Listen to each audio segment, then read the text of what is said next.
Naiintindihan ko. Naku! Mabuhay ka! Mabuhay ka! Mabuhay ka! Naku! Naku! Naku! Naku, masakit! Ito, masakit. Karate chop. Hindi. Naku! Naku! Pinapatay mo lahat ng mga Ginoo. Naku! Kunin mo si Mr. Lisa! Naku! Naku! Nangyayari pa rin ba yun? Nangyayari pa rin ba yun? Medyo... Mas mababa ng kaunti. Medyo mas mababa. Naku, hindi. Mabuti. Ang kamatayan ay nasa atin. Uy, ano ba ang meron kay Mr.? Ako? Doon pasensya marinig. Kumusta wakas? Na isa katuparan na ang hustisya. Pinakasophistikado sa mga digmaan. Naku, naku. Diyos! Ang Diyos ay dakila at makapangyarihan. Paano ginagamit ang mga card?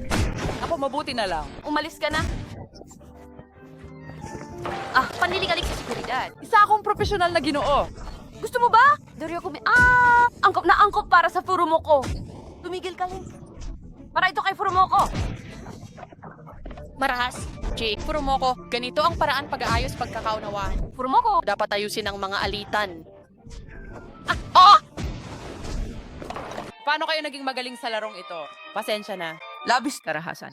Para sa... Totoo. Masyadong marahas para lunukin dahil sa gitnang pangalan. Tama. Wala sa bibig ng isang tunay na Ginoo ang isang masamang salita o anumang hindi nararapat na pahayag. Nako, hindi. Ano? Ang isang tunay na Ginoo ay gumagamit ng bola ng kanyon. Oo. Ang kanyon, hindi. Ang madaling gamiting dandy. Napakagandang posisyon iyon para gamitin ang cannonball. Nakakulong. Ang paglapit sa atin ay isa pang magandang senyales. Yung mukop nag-iisa, hindi namin kaya. Hindi namin kaya. Bomba?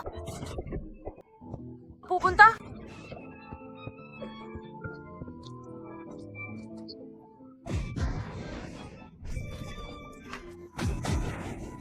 Gusto ko lang malayo sa maamo. Kumusta? Tumigil sa paggalaw. Pasensya na. Artilerya. Nasa pagitan mo ito at... Ito ay ginawa. Lumilipad ka palayo sa at unti-unting nawawala. Ako, ang lakas ng loob mong patayin ang karibal ko. Kumusta? Naku, naku! Diyos ko! Wala ni isa sa amin ang nakakita. Naku, bakit? Aray. Ano ang... Hindi, nakita namin. Ito talaga na nga po. Mali ako. Buhay ka pa ba? Sa bawat pagkakataon. Sa bawat pagkakataon. Tawag ng suntok.